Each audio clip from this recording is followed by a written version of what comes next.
The television news industry has understandably been stunned at these murders. Reporters and photographers know that there are risks associated with the job, but of course this was something totally out of the blue.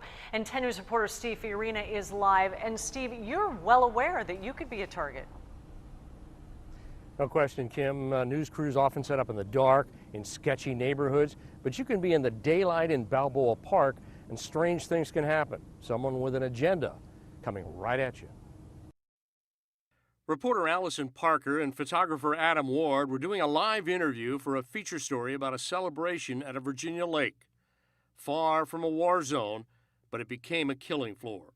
When you hear about or you think about a news reporter being gunned down in the line of duty, you think to yourself, well, they must be in some other part of the world to be in that kind of danger. They were shot down by a former co-worker with a grudge, a man who'd been on air, trusted by the television audience. We invite news anchors into our homes at night. They're a part of our family. So I can imagine in that community, there's an awful lot of disappointment and really just gut-wrenching, really terror, if you will, that this man, who so many people probably enjoyed watching on the news, was capable of this.